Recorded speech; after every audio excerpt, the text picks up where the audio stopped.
Hello, and welcome back to MoJo JoJo's Bizarre Adventure, the one and only Powerpuff Girls slash JoJo's Bizarre Adventure recap and discussion podcast. I'm Raven. And I'm Alison. Today we are discussing some more episodes of the Powerpuff Girls Season 2, talking about Collect Her and Supper Villain. Okay, Collect Her is episode 3 of season 2, and it's like a play on Collector. Both these episodes originally aired July 23rd, 1999. A truck drops off a box of toys at a toy shop, and we see a man named Lenny show up. So he's like kind of a comic book geek. He's got glasses, buck teeth. He's balding with a ponytail. He wears a green fanny pack. And then I think like maybe on the waistband of his underwear, it says Lenny. Yes. Yeah. And he is voiced by Tom Kenny, which is the narrator, right? Yeah, I believe it's Tom Kenny's the narrator, yes. Okay. So I kind of had that description, but I didn't really want to just put that at the end. Okay, so Lenny grabs a toy from a box an employee just opened, and he goes home with the Blossom doll, and his house is full of Powerpuff Girls merch. He attempts to log his newest purchase into his computer and finds he has the entire collection of every piece of Powerpuff merch, including a golf bag and spittoon. There were lots of different items. Yeah, there were like boxing gloves or encyclopedias. There was like a cheese and sausage set. There were pinatas. Wasn't there like AstroTurf or something? Yes, yeah. I think he said like indoor astroturf, and it was like, pink, green, and blue. He freaks out because collecting their stuff is his life. Back at the Powerpuff Girls' house, some of the girls' stuff starts disappearing, and they blame each other, including Bubbles' drawing and crayons, Buttercup's punching bag side of beef, and Blossom's hair clips. Bubbles declares she's a vegetarian, so she couldn't possibly have stolen Buttercup's side of beef. I don't know why all of a sudden there's like a side of beef, but okay. Because we always see Bubbles coloring, and we know Buttercup has like her hair bow or whatever, but Yeah. or Bubble, sorry. Blossom. Blossom has her hair bow. It's just like we need something for Buttercup to do, but usually when people are punching a side of meat, that's in a meat locker where it's frozen, not like who knows how long that thing's been hanging out in their room.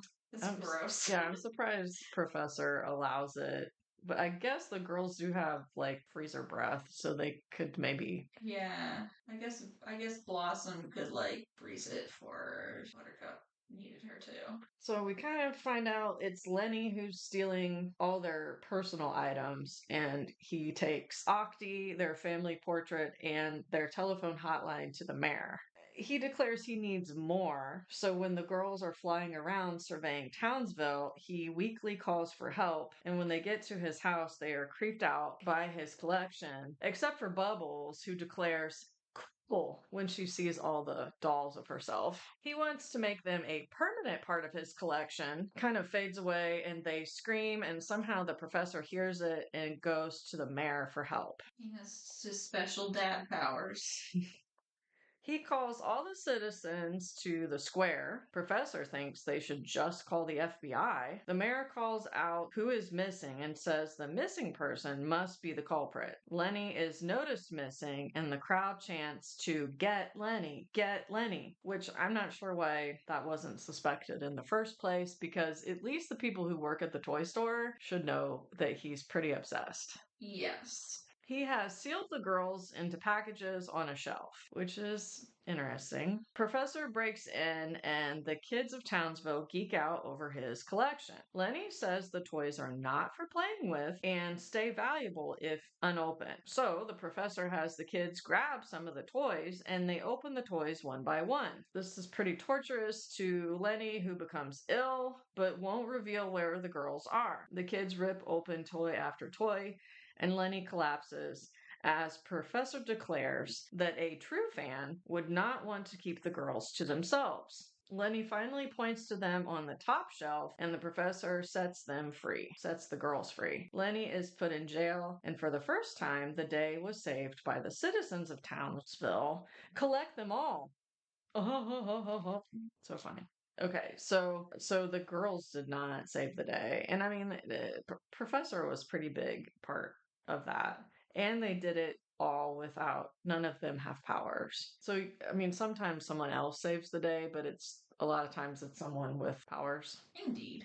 So Lenny Baxter appears in Cartoon Network's Cartoon Fridays in a segment called Bet You Didn't Know, where he tells trivia about the Cartoon Network cartoons. So they kind of used him beyond the show. And then I read that he is based on the comic book guy from The Simpsons, that the creator of the Powerpuff Girls is a big fan of The Simpsons.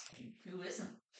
Oh, one piece of trivia I don't think you touched on is when the mayor is looking over the crowd to see who might have taken the girls, he calls out the name Gendy McCracken, which is a combination of the animation director Gendy Tartakovsky and show creator Craig McCracken's names. Gendy also is the creator of Dexter's Laboratory, Samurai Jack, and Primal. It was pretty cool. He worked on Powerpuff Girls as well. We're fine.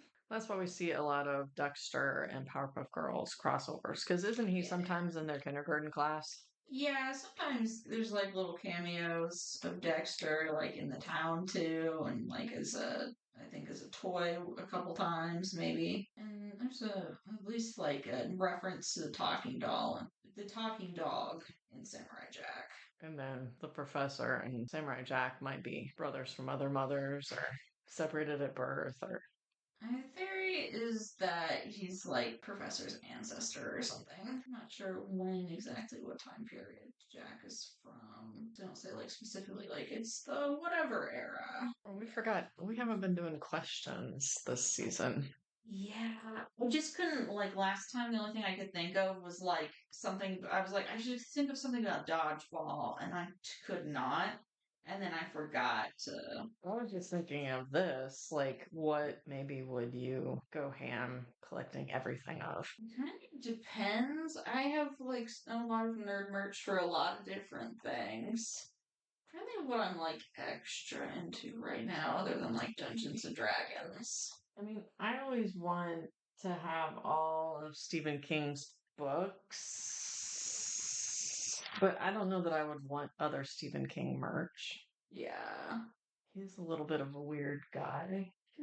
I mean, I do love Baby Yoda. Of course, we love Baby Yoda so much. And like, I was a big fan of Disney. Like, I had mugs, and we would get the movies as they came out from the Disney store and get like lithograph prints. So, I mean, at one point, I wanted to own every movie, and I was trying to collect them all. Yeah. I forget how far I got. Because some things they put in the vault. Yeah. And I don't really have that urge now to do that. Plus, we have, I mean, at least right now, the Disney Channel. So it's like there's a lot on there, but that would probably be, as an adult, what I would collect. I had a lot of Barbies and My Little Ponies and stuff when I was little. Like a lot of Barbies. Yes.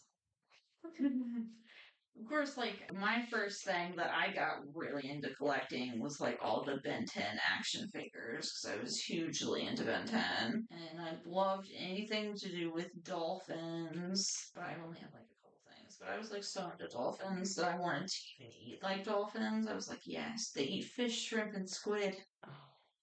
Maybe I don't know if you remember that or not. Where I was like, I must try the dolphins. I guess I don't remember that. At first, I thought you were saying you wanted to eat dolphins, and I was like, what? No. You love them so much, you wanted to see what they taste like. No. I just thought they were neat, and so I was like, that sounds pretty tasty to me. I should try some of their diet. Mostly right now, I collect Monster High dolls. That's the main thing I go for at the moment. I don't know why I couldn't think of that. But I used to collect the Gen 1. I was a teenager. I skipped Gen 2 because they weren't as cool and they weren't as opposable.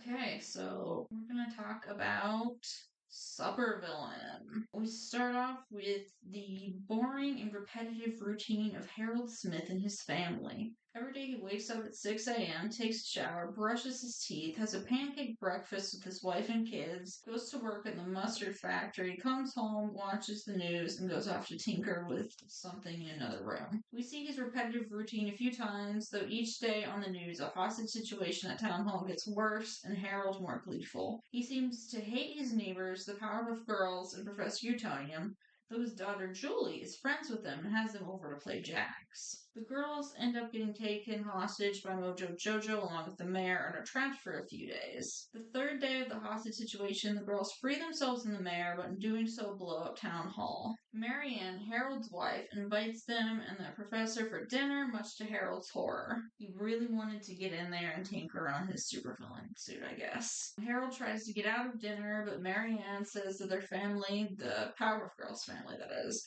has been through hell the last 3 days and that he's not going to ruin her dinner. Harold says he needs to go to the bathroom. He tries to convince himself that he can get through this one night, but as soon as he hears the girls talking about fighting crime, he goes and gets his special Weshel super suit made of stuff from around the house. It's basically long underwear, a towel, and rubber gloves. Marianne asks if he's joking, and he says he's a supervillain now and no more boring routine for him. His son Bud, who has been angsty and apathetic up until this point, is excited by his father's new villainous persona. Marianne demands to know what he's going to do with his newfound identity, and he says he's going to melt the professor's head clean off with his hairdryer ray gun. The girls and Harold prepare for battle, but Marianne insists that they're not going to ruin her special dinner and makes everyone sit at the table. Harold agrees, but says that after dinner he's still going to melt Professor Utonium's head, which causes the professor to slowly and painstakingly eat one single pea that is the last pea left on his plate. That was a meme for a little bit there, just like eating that and like swishing it all around in his mouth all gross like.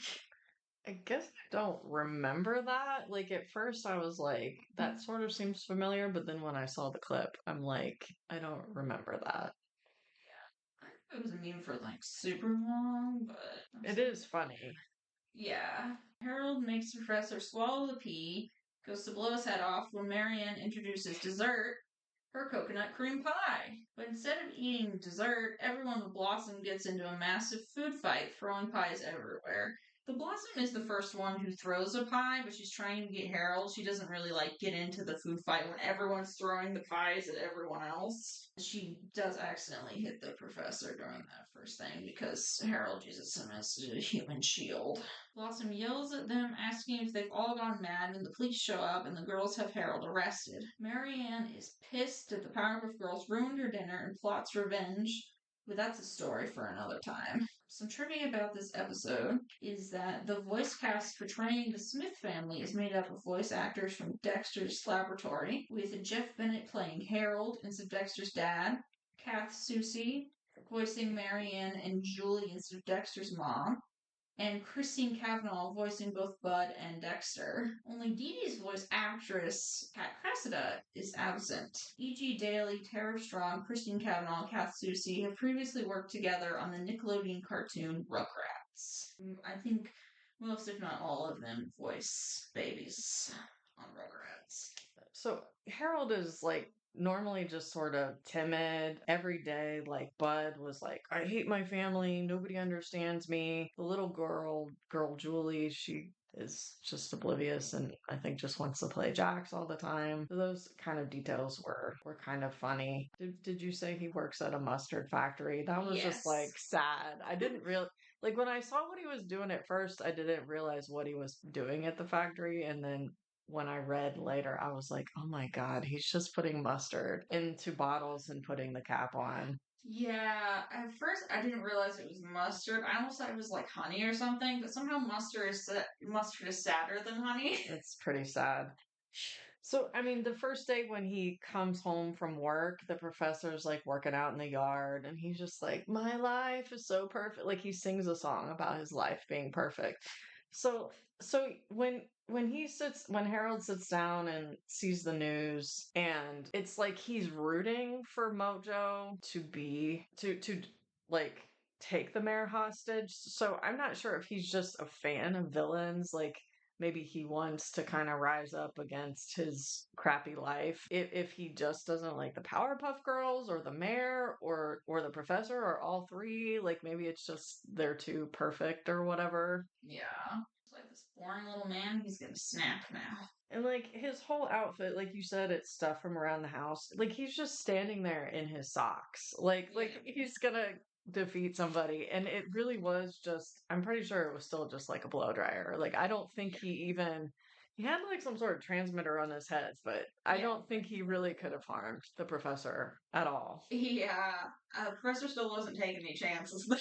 But it was kind of interesting that was the first thing he wanted to do was like kill the professor. He really just went straight to murder. I mean, maybe when he came home, he just didn't want to be bothered, and like, the girls are playing with the daughter and like just having them in his house kind of just set him over the edge, I think. I'm not really sure what else to say. Yeah. Episodes were mostly pretty like straightforward. A ton to like discuss or like what's their motive here?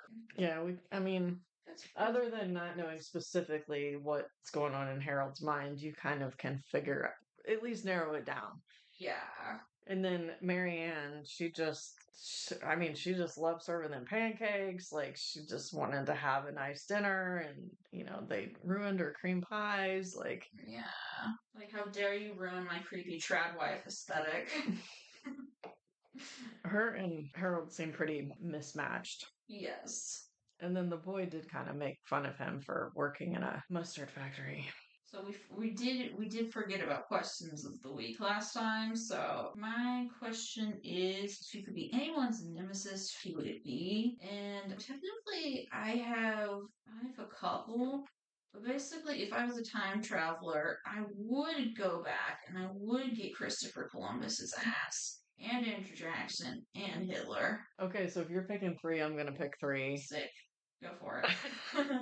I'm going for Trump and the billionaires, Bezos and Musk. Yeah. Because I think the root of all evil at this point is billionaires. Yeah. And Trump is a joke. And a little bitch. He is. Okay, we don't have to keep going into it because it might turn some people off, but I don't care. let's just say he's super unqualified. Yeah. For many, many, many, many, many, many, many reasons. So I guess the next two episodes we're going to talk about next week are Birthday Bash and Two Poops to Pop. And since I think this episode should be airing November 6th, but then not November 6th, December 6th. And then the next one should be airing December 13th, which is the day after my birthday. So I'm probably going to talk about Birthday Bash. Thank you so much for listening to the podcast. If you've been enjoying the show, it would be super cool if you could leave us a review and, of course, subscribe to the show if you haven't already. If you're watching this on YouTube instead of your podcatcher of choice, it would be extra cool if you could subscribe to my channel, leave a like and a comment.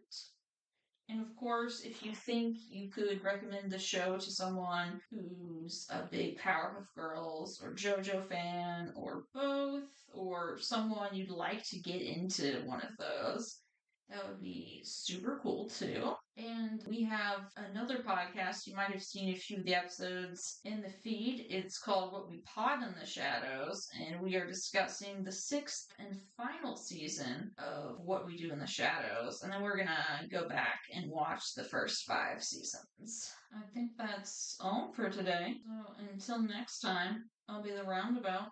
Goodbye. Goodbye.